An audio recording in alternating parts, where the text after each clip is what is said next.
Hey guys, this is Comic Uno and Comic Frontline, and today I'm doing Comic Uno episode 195. And that show where I review all the comics I read this week in one show. I go worst pick of the week to best pick of the week and everything in between. So let's get started. This was a very low pull list for me, so I got about 13 comics this week and read it all in a day. So really quick reads and everything. So let's get started. Number 13. Number 13 was Generation X issue 2. So I kind of liked issue 1. I mean, there was a lot of art problems, but the story wasn't bad. I liked Jubilee's voice there. But here, there wasn't really any story. It was just them going against the mutant purifiers and the school being destroyed. They fight. I mean, how many times have we seen this type of story? It was just really generic and added upon the bad art, in my opinion. I just don't like the facial expressions. Proportions are off. It didn't work for me, and it still hasn't worked for me. So Generation X issue 2 gets 2 stars. I still want to see where the series goes, but I don't know how long this is going to stay on my pull list, especially with the same artist. Now moving on to number 12, which I don't know if everyone will agree with me on this, but it's definitely personal taste here. But Secret Empire issue 3.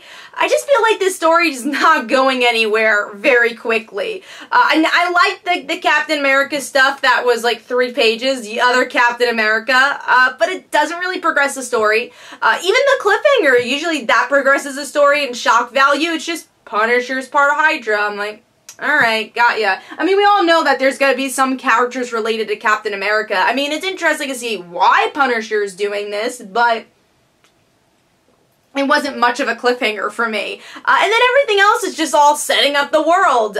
You know, you have this Black Widow story, which is setting up for Secret Empire Uprising, which came out this week, you know? So they wanted to tease that. And then everything else is just, you know, everyone's saying, oh, well, Captain America's bad now. What do we do? So not a lot of plot progression. I don't even think there's a lot of character moments there for me. So overall, I gave Secret Empire issue 3 2 stars. The artwork was pretty good. I like the artwork for the Captain America scenes. I do like the art for the regular story, at least the creativity of it, but it is dark at times where I feel like it takes me out of the story. So Secret Empire, like I said, issue 3 gets 2 stars. Moving on to number 11, which is, I'm disappointed to see this so low, Cable issue 1. I was looking forward to this, but I like the art. Now, I like that the art kind of brings this 90s vibe with, you know, big guns and all that because it's Cable, but also feels a bit modern. But the story doesn't really have a lot of plot. It's just Cable time traveling and beating people up. That's the story. And that's disappointing. And I know, I mean, that's Cable for you, but I thought there would be a bit of meat here, and there just wasn't. So I gave this 2.5 stars because I like the art, and that obviously worked for the action, but story-wise, it, like I said, wasn't there. So I'll see where this series goes, but I hope it gets some momentum in the future issues. So Cable issue 1 gets 2.5 stars. Moving on to number 10. This one I was also disappointed with.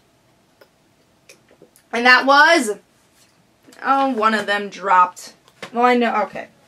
I'll pick it up. I was like, I know which one it is, but I'll pick it up anyways. Anyways, it was Teen Titans Special issue 1. So this one I was disappointed with because it just kind of clustered all together after, for me, an unorganized arc where they had so much ambition, but it just didn't, it wasn't paced right, it wasn't organized right.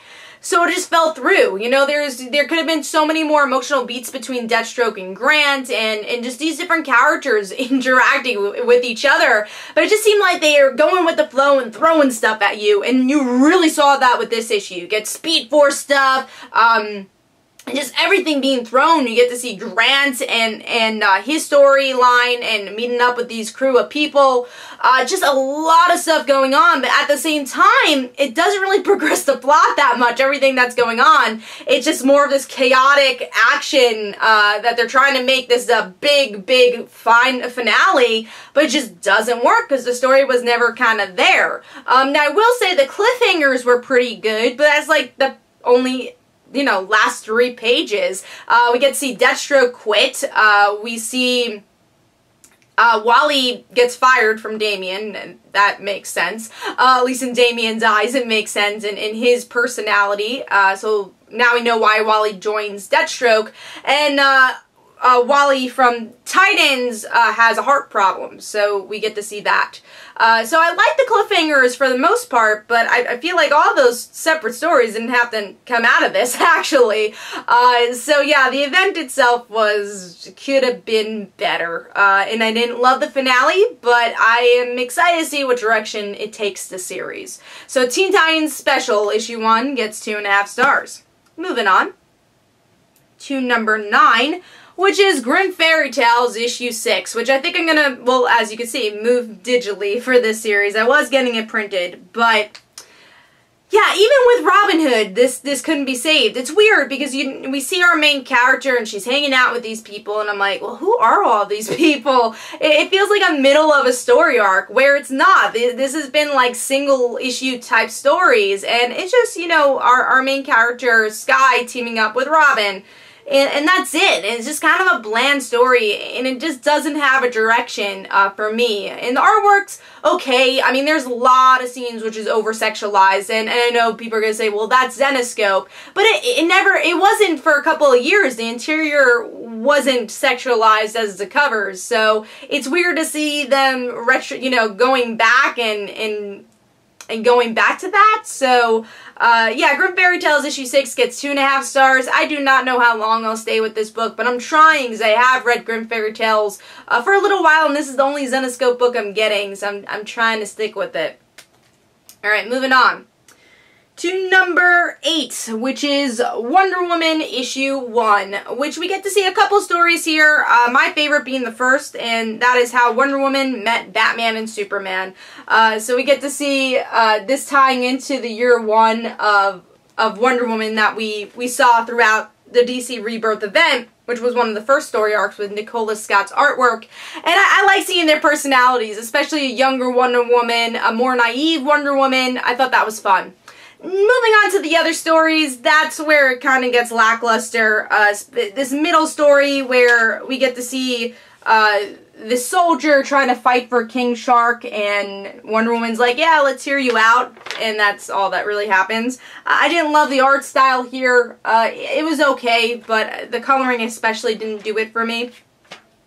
Moving on to the next story, which was The Curse and the Honor, which was cool. This one I liked, where we get to see Wonder Woman have to kill someone because he's afraid that this curse is going to destroy his village.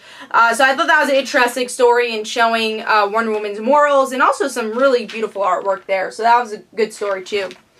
And the last story was, let me see. Yeah, the last story was not one of my favorites. It just was her fighting a monster, and that's pretty much it. It was action-heavy storyline, and then, you know, she's able to make friends with the monster in the end. But yeah, this was, you know, there's some forgettable storylines in here, and even though there's some great concepts, like Wonder Woman, Batman, and Superman meeting together, it was fun, but it kind of gets prolonged a bit sometimes. I gave this 3 stars. I don't think this is a must-read, but if you are a Wonder Woman fan, you want to get pumped for the movie, then get the annual. So that was, again, a 3-star book. Alright, moving on to number 7, another annual, which was the Mighty Morphin Power Rangers annual. Now, I'm not going to go in too much into depth with this because I did a in-depth review on my channel. But the story I liked the most here was Trini. I'm glad that she got the spotlight. But a lot of these stories, it's the same as Wonder Woman. You know, if you're a big fan of Power Rangers, get it. There's some small moments I think you'll really enjoy. But story-wise, it doesn't do much to progress the story, or was it so emotional or moving that you need to get this? And that's, you know, that's a fault of annuals that just do short stories. It's harder to review these and read these because you might love one story, the other one you hate, or one you're just kind of underwhelmed with, so they're kind of harder to review and read for that reason. So Power Rangers issue 1 gets 3.5 stars. If you want more information on that, you know, watch my in-depth review where I talk about all the stories. Now moving on to number 6, which is Kill or Be Killed, issue 9. So I like this issue, but I think it's getting into the problem of being formulaic. It's the same thing keeps happening, where we see our main character has to kill someone. He almost gets caught. The inner monologue obviously is great. I love that aspect of the series. I love the artwork. But yeah, the story is just kind of very similar to things we've already seen. So I'm hoping the story gets some sort of twist where we get to see something else happen besides, oh, he almost gets caught. He kills someone. I want a little bit more from that. So Kill or Be Killed issue 9 gets 3.5 stars. Moving on to number 5, really surprised to see this book so high, but Josie and the Pussycats issue 7. Now this is a book I haven't been loving since issue 1. Like I really liked issue 1, but then all the other issues were pretty lackluster. But this issue was really good, where we really get to see the band come together. Melody was awesome. She had some great humor here and some great one-liners. But it was them coming together and realizing, what do we want from fame? And do we want fame? And it was that first time where I really felt the band was a band. That's been my big fault of the series, where it's just Josie kind of like bullying the other members of the band, or they're going in these wacky adventures like Scooby-Doo style. So I'm glad it was more about the band itself here. So I gave this 3.5 stars. Even though art has some inking problems, it definitely was an improvement from what I've been reading from the series. Alright, moving on to number 4, which is Hulk issue 6, which I thought was a solid issue here. We finally get to see Jen Walters as the Hulk. Still was a little underwhelmed with Maze's story, but it brought out a lot from Jen. So Jen, even though she's still, you know, she's the Hulk and can't control it, and she knows she's being controlled by her fear, she saves Maze, and she doesn't want Maze to get hurt. And you see trauma affect them differently. You know, Maze wants to end her life, and Jen wants to live. She wants to help people, even though she's still going through this trauma. And that's the end, is that she has to control the monster. I want to see what she said exactly. She says, Maze was right, I am a monster. A different kind of monster now. A monster still breathing in a world horrible and worth fighting for. So you definitely see that she's seeing the darker side of life, where She-Hulk, you know, she's always very confident and kind of saw the lighter side of life. So she's seeing this darkness and embracing the darkness to help people. So finally we get to see the Hulk. I know a lot of people were waiting for that, but I really like what they're doing with the trauma story. I thought it was a pretty good wrap-up for Maze's story, and I love the inner monologue for the story. So Hulk issue 6 gets 4 stars.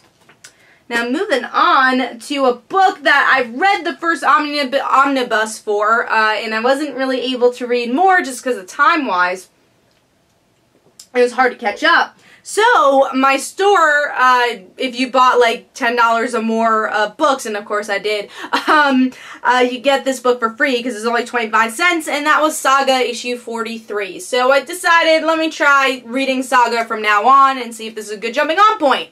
And it was. That's why I put this so high, because it was a good selling point. Hazel explains pretty much the whole story, especially if you've read it before. It's really easy to catch on, and I've read a good amount of Saga, so it was nice that you could just kind of jump into the story. Now, of course, there's probably some characters like, oh, who is that? But again, they explain it pretty well. And there's some really great character stuff here and emotion, where we get to see our main character has lost her baby, and she has to figure out a way to get it out of her body, so that she's lost her baby. Now, I don't know if that happened in the previous story arc. I guess it did, but it's also Hazel's story that's kind of heartbreaking and really interesting too, where Hazel's trying to figure out her body because she's, you know, half this species, half another species. So I thought that was a really interesting conversation in the issue. So yeah, there's a lot of great character moments here, and of course Hazel's voice throughout the series is a kind of a trademark of the series, is that inner monologue. And then of course Fiona Staples' artwork is gorgeous and just does such a great job here. So Saga issue 43 for me gets a solid 4 stars. I thought it was a really good jumping on point for the series if you never read it, and of course it's only 25 cents, so give it a try. Now moving on to number 2, which is Motor Girl issue 6, a series I've been loving and really got you in the heart here, got you in the gut by the end of the issue, where we get to see, you know, the alien's still going on, so the FBI is trying to get the alien, and Sam sees this light, and at first he's like, oh, what's going on? And she's triggered from this memory when she was in the military, so here's a image of that, where she wants to go save this boy, and she knows it's a trap. The boy has a bomb attached, and by the end, she can't clip off the wire, and she's like, I have to go back to the truck and get, you know, this bigger clip. That way I could try to get you out. Stay here. So when she's about to get out, the boy gives her a gorilla, a stuffed animal gorilla, and he's like, no, you keep it. It's like, no, you keep it. And I love this line where she says, let me see. He'll keep me safe then, and I'll bring him back. So, and then, no, you hang on to him, keep him safe till I get back. So, there's a reason why I mentioned that, but in the end, we get to see that she was not able to save the boy, and that she was stuck in the explosion, which might have brought her why she was a prisoner of war, which was part of the beginning of the storyline. What a powerful issue. Now, the reason I bring that up is there's so much symbolism in this book, because if you don't know, our main character Sam has this imaginary gorilla that's talking to her. So now you know why her mind is putting this together, why she's seeing this gorilla is because of guilt. She wanted to save that kid and couldn't, and she had the stuffed animal with her. So she's seeing this gorilla image because of that. And that's why that line's so important. It's like, it'll keep you safe. She's imagining this gorilla all the time with her to keep her safe, to keep her comfort. So I thought that was really powerful stuff in the issue.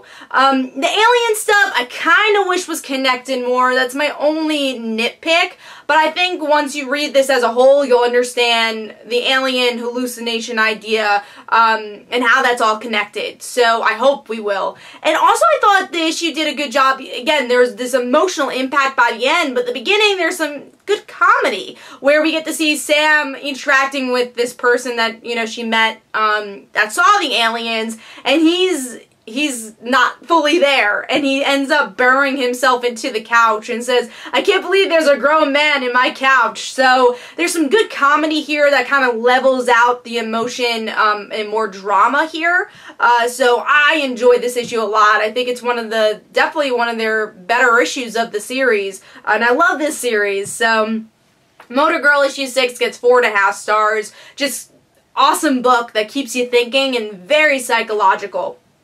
Alright, so moving on to number 1 for me, and that was Spider-Gwen issue 20. I had a blast with this issue because, you know, Spider-Gwen kind of went off the rails with its crossover, and I'm glad it's back to what we love about Spider-Gwen, what I think makes this series unique is bringing twists on of characters we know. So we get to see Wolverine here, Shadowcat, Kitty Pryde, as these bounty hunter is trying to get Harry, and it's Gwen trying to, you know, keep Harry alive pretty much, and then by the end them realizing, hey, we're friends, we gotta work together, and Gwen's going to betray Matt Murdock. Even though this is all connected to her dad, she might not have the powers after she betrays them to help out Harry, and hopefully help out her dad too. But it's interesting, Matt Murdock's story is that, you know, Gwen's always going to want the power. She tasted power, she's going to keep getting it. And I really enjoyed this, again, because of the twist. We get to see, you know, a female version of Eddie Brock, which we know is going to be related to the Venom storyline. But then you get Harry and Gwen together, and I love their relationship. I still think that Green Goblin storyline from 2 years ago was one of the strongest we've seen from Spider-Gwen.